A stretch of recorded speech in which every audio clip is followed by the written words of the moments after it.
Next time I bring my student to your school, Wakayama. Yes, Sure. It's a great place for a field school, Professor Ku. Okay, I stopped sharing my slides and I'm happy to discuss anything with anyone.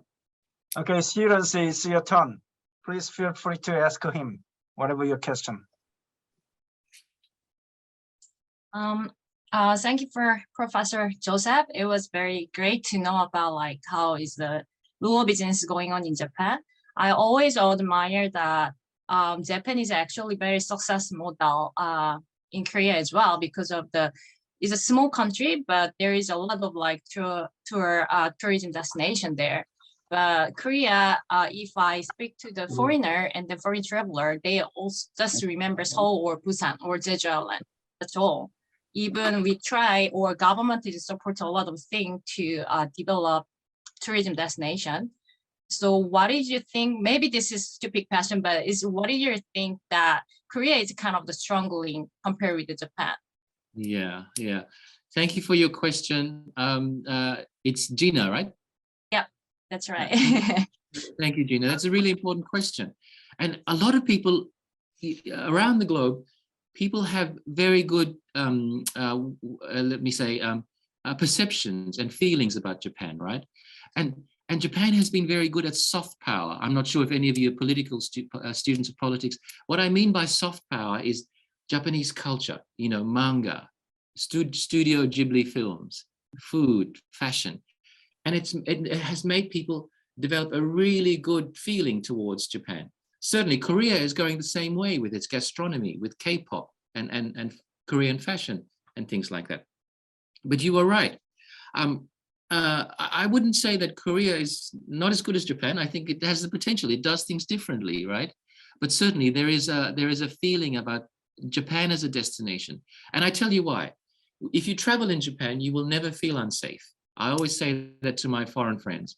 Even if you're in the middle of Tokyo in the middle of the night, you will never feel threatened, like someone is going to attack you or steal your things, right? And that is so important for tourism. Now, I wouldn't say that the same thing applies in my country, Australia, and certainly in many other places around the world. And I think that's one of the main aspects that attracts tourists to Japan: safety and security. And that's related to the high service standards. And there's a story that often people will tell about Japan, that if you lose something in Japan, let's say you drop your wallet, you will always get it back. And I remember it happened to me once in Tokyo. I lost my wallet because I was in a hurry to get on the train. And then when I was on the train, I thought, where is my wallet? I didn't have it. And I thought, if I was in Australia, I would say, bad luck, say goodbye to that, right? But the next day I went back to the police station, the local police station, and I thought, my Japanese friend said, please go back to the police station and try, you will never know. So I went back and I described exactly what I had lost. And then within 5 minutes, the policeman had returned it to me. He said, someone brought it in last night and it was in a nice bag. It was protected. And I thought, this is amazing, right? And it comes back to safety, security, and service standards is what makes Japan popular. Another one I am adding to the benefit of Japan. Japan is a prediction and accurate and functionality and certainty. Because in tourism spot, there is very much uncertainty, like train time and some connectivity is not malfunction, something like that. Yes. But in Japan, we can predict the surely certainty. Yes. With all service aspect, especially train and transportation. Yes, that's a good point, Professor. Reliability of service standards and service quality is really, really important. And one of the things I've learned living in Japan a lot is that I have learned to apologize a lot, because in Japan we're always saying sumimasen, which means excuse me. So saving their life. Yes, yes. It's from the knife. But also service standards, right? For example, if a train is late, they will apologize to you. If a flight is late, they will apologize to you. I was on a Japan Airlines flight last week that arrived 30 minutes late in Narita, right? They gave everybody drinks. And when we left the plane, they were constantly saying, Sumimasen, I'm very sorry that we are late. They couldn't do anything about it. It wasn't their fault. It was about the weather. But they take responsibility for ensuring that things work, that there's reliability, right? Okay. And it's so important for tourists to have reliability of service standards, and that your train will arrive on time, that when you want to check in, that you will be able to check in, that when you ask for something, you will get it, right? Anyway. That's right. From samurai, they kill everybody if you do not say sumimasen. Well, it is true. Okay, other student. If you visit Japan, that's an important word that you need to learn. Sumimasen. Sumimasen. Okay, sumimasen. Next student. So it is a high time to talk to him. Yes. Sumimasen if my lecture made you go to sleep. No, it is okay. Hello, Professor. I'm wondering. Oh, you go first. Mina. Okay. Mina first. Next, Kim Jun. All right, thank you. I'm wondering about the situation in Japan, especially the rural area, the tourism. So, do you have any idea about the generation, the visitors' generation? Mm-hmm. Because I imagine younger generation prefer to go to the rural area because they can get some information from social medias and such as YouTubes and Instagrams. But I think like comparatively the older generations, how do they access to the informations like websites? So I'm wondering about the generation, the situation. Yes, you're right. I mean, I think when you think about places that are not visited as much, having information available to allow you to get there is really important. And of course, I mean, if I think about the way I used to travel 25 years ago, I would have a map, a physical map. I would get lost a lot if I went to a country or a place that I've never been to. But now we are in an age where you can never get lost as long as you have Wi-Fi, as long as you have connectivity on your phone. Google Maps will lead you anywhere you want to go, right? And of course, you were right. The younger generation of travelers are more tech savvy. They're bigger users of technology than older people. But if we think about visitation to rural Japan and rural Australia, where I'm from, it depends on what the attraction is at a rural area. For example, rural areas that have good ski fields in the wintertime attract a lot of young people, right? Rural areas that are more focused on spiritual tourism, that have shrines and temples, are more likely to attract an older group of people. Rural areas that have wineries and sake distilleries are more likely to attract a mixed group of people, right? So it depends on the nature of the rural destination, on the demographic of people visiting it, mostly. For example, here in rural Japan, walking on pilgrimage trails, slow tourism in Wakayama Prefecture is really important. It attracts people who are physically able. So therefore, many older people are not able to do that. So it depends on the nature of the rural destination. But it's a very good question. Okay. Thank you very much. Good. Next. Hello, Theo? Professor. Okay. Professor, from France. Yeah. Bonjour, Elisa. Bonjour. First of all, thank you for this really interesting conference. I learned a lot thanks to you. I have a question about the promotion of this rural area, about rural tourism. Do you think it's better to target international people or national people? Because I think by targeting international people, we can bring more customers, but at the same time, we need more efforts because we need some translation and English speaking skills. But at the same time, by promoting to national people, we don't need those kind of efforts, but customers are less important. So what do you think about it? Thank you, Elisa, for your question. Yeah, you raise a very important point, because in rural areas, the ability to communicate in English, or let's say if they were French tourists or German tourists, the ability to communicate in a language other than Japanese is often quite challenging, right? And if you can't communicate, it makes things rather difficult at times. So whether international tourists or domestic tourists are better for rural destinations depends once again on the nature of the destination. Sometimes domestic tourists are much better because they can read the in-room information. They will know how to get around the rural area. They will be able to communicate with the ryokan owner, the bus driver. So things are a lot easier, right? And in that way, the cultural clash is less. Because for many rural communities, one of the biggest things that stress them about tourists is the culture clash. You know, tourists not knowing how to behave in the manner that is expected.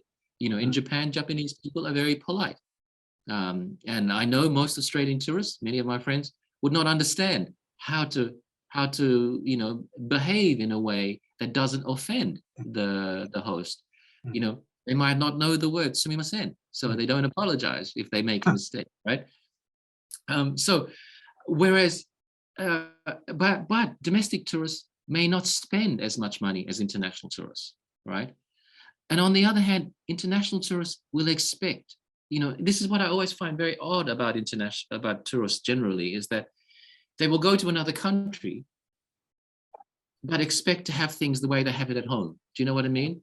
It's like the way when I go to Tokyo, I see all of these international tourists sitting at Starbucks or McDonald's. And I ask myself, why did you come to Japan if all you want to do is go to Starbucks or McDonald's? You know what I mean? So for international tourism in rural areas, the infrastructure needs to be developed to a different level. The skills need to be to a different level. The tolerance of rural communities needs to be different. They need to realize that international tourists may appear to have bad manners. They may be loud. They may not understand what is acceptable. You know, for example, the tendency for international tourists to take photos of people's houses, you know, to take photos in religious places when they really shouldn't, right? So I think on the one hand, international tourists are likely to spend more money and open up new markets. But on the other hand, they also present problems for rural areas. While domestic tourists might not spend so much money, they might be easier to manage and easier to handle.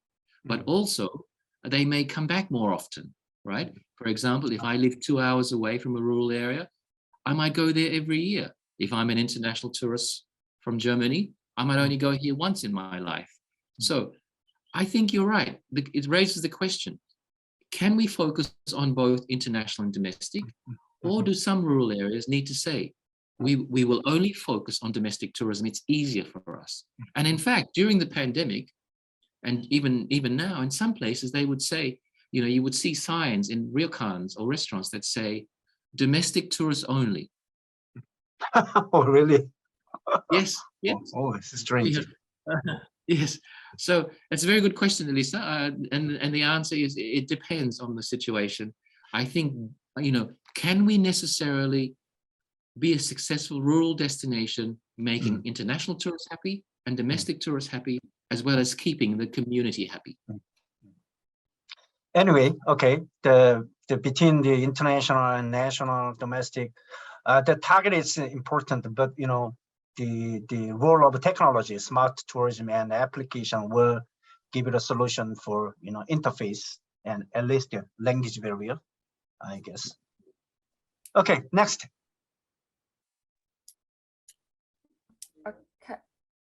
Okay, I have a question. Yes, thank you for your lecture. And I just wondering about the gentrification, because as all know, the tourism is one of the best way to improve the economy of the rural area. But as you know, many people comes to the rural area, and the residents should live out because there are so many people, and the price of the house becomes expensive. So in Korea, there are many cases of the gentrification, even in Seoul. So I just wondering the policy or the effort of the government of Japanese for solving the gentrification. Yes. Yes. Yes. Thank you. I think your name is Yerin. Yeah. Thank you, Yerin, for that question. Beautifully. I think that's a really important question. And for example, the city of Kyoto, most of you might know Kyoto. It's one of the prettiest cities in Japan. Many of the buildings are still in their original state, weren't destroyed after the war. Yes, this issue of gentrification is important because when a place becomes popular as a result of tourism, it has inflationary pressures, right? It increases the cost of living. It increases the attractiveness of a place. So, for example, and I think Professor Koo mentioned Airbnb before. You know, Airbnb has had that tendency to lead to gentrification, where as real estate prices go higher, the affordability for local people is impacted. It's one of the downsides of being a popular destination anywhere. In some research we did on over-tourism, for example, in cities like Barcelona, Amsterdam, Venice, and London, we see this effect taking place. And especially with Airbnb, right? We see that while there is gentrification going on, the people who own the properties don't actually live in the destination. They live somewhere else. And it's this question about sustainable tourism. You know, as tourism grows, the people who bear the cost of tourism growth aren't usually the people who get the benefits of tourism growth, right? Often it's an investor somewhere else. So how do we manage this? It requires planning, it requires regulation. But in many cities, if you say regulation of tourism, they will say it prevents business owners from being entrepreneurial. But gentrification is not only a negative thing. In many places, for example, in a rural area in Hiroshima Prefecture, gentrification has allowed for many of the old houses to be renovated and protected, right? Gentrification has allowed for the attraction of businesses to come in, allowed for the population to increase. It has allowed for incomes to increase. So unfortunately, like tourism, and for those who are economists again, the word trade-offs come up. Very often when we make decisions, we have to give up something to get something else. Like, for example, if we develop tourism, we are giving up space. We are giving up privacy to some degree. We are giving up a lower cost of living to have more tourists, more income, a greater economic impact.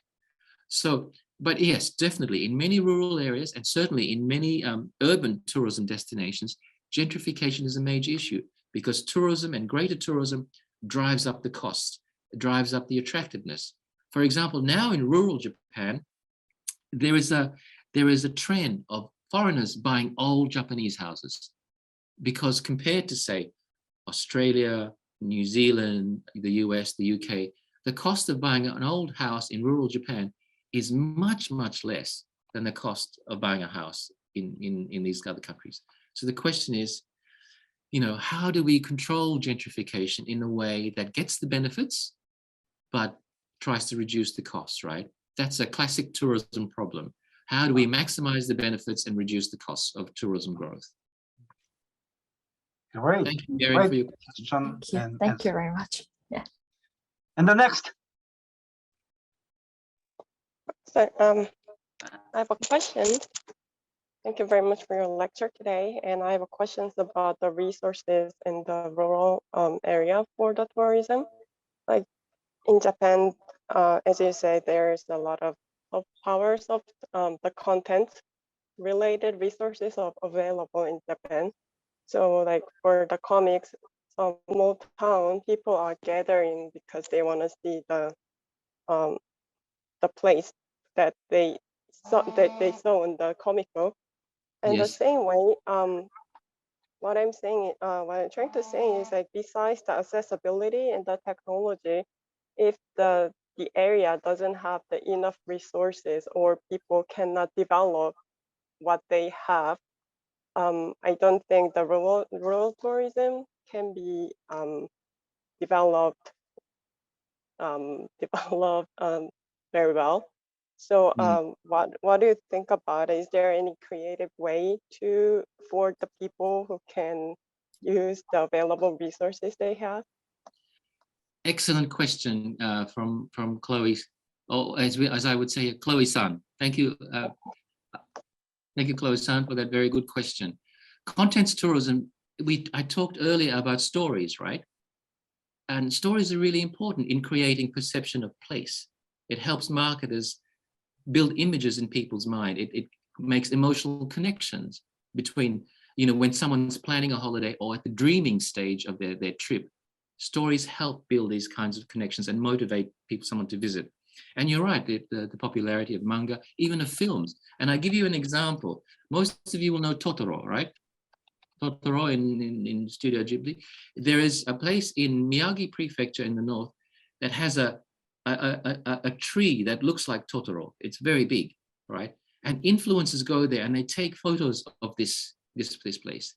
So people go there with the idea to see Totoro. And it's the same thing with contents tourism is related to literary tourism, where people will read a story about a place. For example, a friend in Sweden is doing research on this, where detective stories are written about real places. So they go there expecting to see these real places, but of course the criminals are not there, and and the danger is not there. So definitely rural areas can help create this kind of perception of a place. But of course, it's one thing to build expectations, and it's another thing to deliver on the expectations, right? For example, in many manga and many stories, many classic Japanese literature is the place of Fujisan in all of this. And a lot of people will go to Mount Fuji to think about the stories that certainly I did about the place in stories. So I think you're right. Contents tourism can be a really big help to the development of rural tourism. And it may be not based around existing comics or books, but it may be creating new comics and books. It may, but contents tourism, and your question also links to film tourism. If we create a very popular film in a particular place, people will come wanting to relive that experience. Perhaps many of you might know of the book Eat, Pray, Love. It's about probably 20 years old. It was about Bali and about a woman in her 30s going to Bali to find herself. She goes to Bali and finds romance and lifestyle and everything else. And guess what that did? It made it a very popular destination for people to want to go to, right? So I think rural tourism planners and destination managers must get better at creating stories that help people come. Because in many ways, these stories are better than deliberate advertising. Like me, when I see advertising, my brain switches off. Whereas if it's a story or a film, I'm more likely to pay attention. Right. Great. Thank you, Chloe-san, for your question. Okay. Thank you very much. We're still available time. It's a very good chance to talk with Professor Joseph here. Okay. Hello, Who is it? Professor. Good. Go. Hello, Professor. Yeah. Thank you for bringing the impressive lecture to us. The thing I understood from the lecture is like the rural tourism is all about other city, like having the direct interactions with the local people and also as well the nature. So local communication should be put in the consideration as well.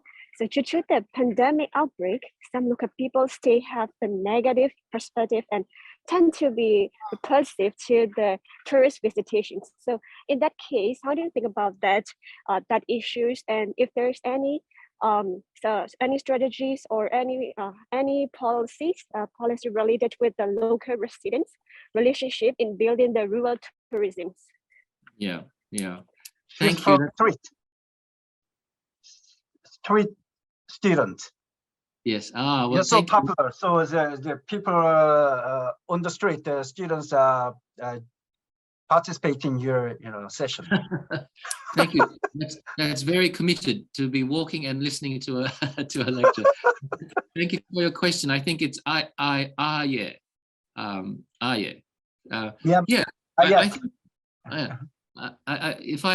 it seems to me that I may be wrong, but I had a friend in Myanmar that was called Aya. You have knowledge. This from so Myanmar. okay.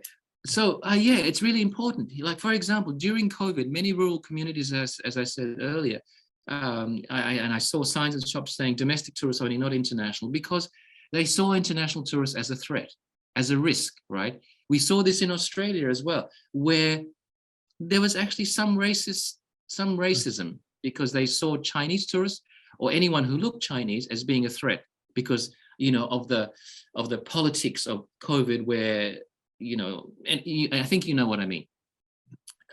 Yeah, so I think it's important that if we are to develop rural tourism, that we consider how we make local communities comfortable with the idea, how we ensure that they have a part in developing tourism, rather than totally having nothing to do with it, right? I think definitely, and like for those of you who will be tourism planners and destination managers, if you don't have local community support, you don't have a friendly community. If you don't have a friendly community, they won't welcome tourists. The tourist experience will be diminished.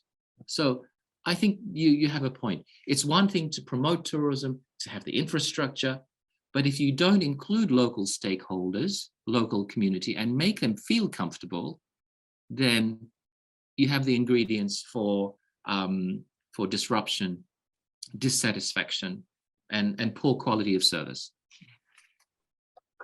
Thank you for your question. Thank you, From Professor. Myanmar. Yes, Miguel. Sir, Okay, who is next? Inji? Professor, thank you for your good lecture. I have a question about the tourism development for residents.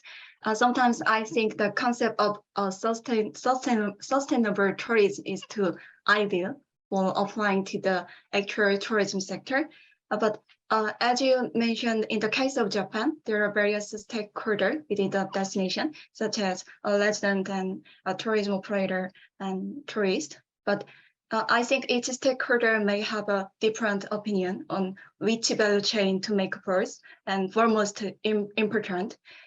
Further, the bigger problem is also whether efforts are being made for the elderly, who account for a large proportion of the rural area. Considering this situation, I wonder your opinion on what are the most important value in rural development. Yeah, that's very good. They're very good questions, Yunji. You could almost write a thesis on that question. It's a good thesis question. Thesis. Wow, it's a grand question. So I will answer your last question first about the place of the elderly, right? You are right. In rural areas, the population tends to be older. And it goes back to the previous question. How do we make them comfortable with tourism and tourists? And of course, elderly people usually tend to be more cautious, right? So including them in planning and ensuring that tourism doesn't occupy their spaces, that tourism doesn't inconvenience them is really important, right? But that's easier to say than to do. I think for many elderly people, they probably prefer, and in geography, we talk about this term, sense of place. And a sense of place is why you go to somewhere in the first place. A sense of place is what makes a place unique and comfortable and attractive. And oftentimes, tourism and too many tourists destroys the sense of place. And for elderly people, where they live and where they retire has to maintain that sense of place. So the question that we have as tourism destination managers and researchers is, how can we have this tourism but maintain the sense of place and not make everything like a Disneyland, if you like? And tourism tends to do that, right? We Disneyfy many places. On your first question about the sustainability of tourism, and you see this is always a contradiction, right? Many researchers say, we talk about sustainable tourism, but is tourism really sustainable in the first place, right? When we have to get on a plane to go somewhere, when tourists tend to use more water than local residents, when there's the issue of plastics and the consumption of plastics, where tourists, for example, I did some work in Fiji in the Pacific Islands, and it always intrigued me why international tourists would go to a very remote island, but still want to have hamburgers and beers and wine, when really they should be thinking about consuming local rather than consuming something from where they've just come from, right? That's not very sustainable. And also the issue, some of you may have heard about the term flight shame.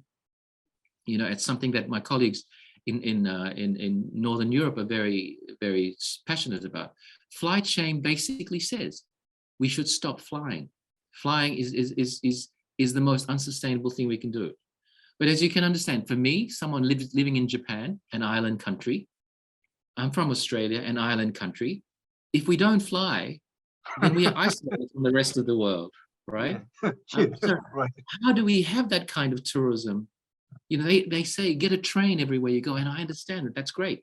Unfortunately, I can't get a train from Japan to Australia to visit my friends and family. Unfortunately, you can't get a train from Korea to visit Japan unless they build a tunnel, you know, under the sea for you to come here by train. So this bigger question of whether tourism is sustainable or not is a really interesting question, you know, and it's a wider question as well. Is sustainable development actually? It's a very important question. Yes, because if you this contradiction terms, right. Sustainable. Contradiction. Right. And the definition of sustainable development is that is what we are doing today going to leave the planet in a better state for the next generation? I would suggest that that's not probably the case. You know, we are going to die, so we spend our life this time, not for next generation. Next generation is their life, not my life. That's right. And if we look at wider conversations about climate change, you know, and global warming and things like that, we see that there's a tendency. We have one last question from one last. Me. Yeah. Okay. Thank you, Yoon-ji, for your question.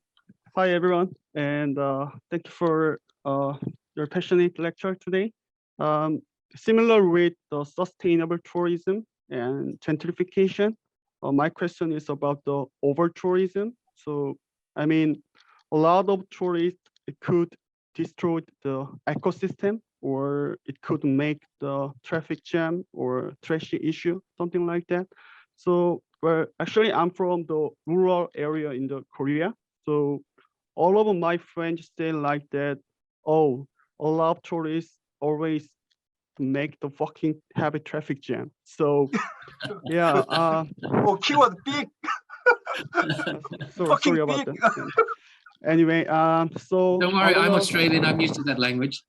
Yeah, so I want to ask you about your opinion about the over tourism in rural area.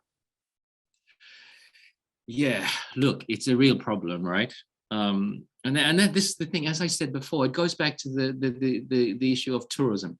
When we introduce tourism, we ask ourselves, what are we willing to give up in order to gain something back? You know, the trade economists talk about trade-offs. If we do this, what will happen in turn? And I think you're right. You know, it comes down to tourist behavior. Can we change tourist behavior? Can we make tourists be more polite? And as I talked before about in Kyoto, the term kanko kogai, or tourist pollution, has come up, where tourists are seen as not just pollution in a physical sense, but tourists in terms of the way they occupy space, the way they create noise, the way they prevent local people from living life the way they would normally, right? So one of the most important things in rural tourism I see is being able to involve rural tourism in the planning and development of it, because then they have ownership of it. Then they have no one else to blame, right? They can say, oh, but you agreed to this. But of course, when it comes to tourism planning and development, a lot of times there are voices that are much louder than others. There are people who have more influence than others. And in many cases, it may be that tourists is developed without the support of the entire community. But never in all of the community tourism research that I've done is that the community is rarely of one mind. Usually when we say community, we assume that everybody agrees. They don't. Within a community, often there will be some who will say, we love tourism. There will be others who say, we will hate tourism. There will be winners from tourism. There will be losers from tourism. And of course, the winners will say, oh, we love tourists. The losers will say, we hate them. I won't rephrase your point, but you know what I mean, right? Yeah, so it's a question of involvement at the planning and development stage. That's ideally, you know, and as researchers and professors, we always talk about ideal situations. But in practice is another thing. How do we involve and include everybody?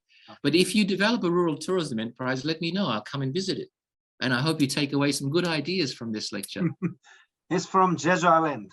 Oh, okay, okay. Yes. Okay, one last question, one 30 minutes, 30 seconds. Soyeon? Yeah, first of all, thank you for your lecture. So I'm going to ask you really fast. In terms of attracting private investment, like young entrepreneurs, I think they are really sensitive about their marriage or childbirth or parenting because as they're as a younger generation. However, even rural areas really has a lot of potentials. I think it's really hard to make them settle down and start their business in the rural area because of the due to the lack of some facilities about parenting or education. Okay, stop there. Stop. Yeah. Okay. So what do you think about it? Thank you. It's a really good question. And I think, you know, if you don't have the facilities to support them and their lifestyle, they won't come. But rural entrepreneurs, the most likely young rural entrepreneurs are the young people who have left their village and spent 15 to 20 years away and will come back because they will have family networks, you know, the grandparents. They will have a family house. They will know the place. They will have friendship networks, right? They make the best young entrepreneurs, like the young gentleman. His name is in Korean only in Zoom, and I can't read Korean, so I can't say his name. But, you know, if he's from Jeju Island, he goes to Seoul for 15 to 20 years, builds up skills and capital, he is the best type of person to come back to the rural area, right? Because he has networks and connections already. But very good question. Soyeon, thank you. Thank you very much. Thank you. We are 12 o'clock punctually. Professor Joseph Shears is the most active and interactive talk between professor and our students, which is your great professor who can read the student opinion and speak out. Wow, it's fantastic. Thank you very much. Thank you, Professor Koo. In my only Korean that I know, I will say 감사합니다. 스미마셍.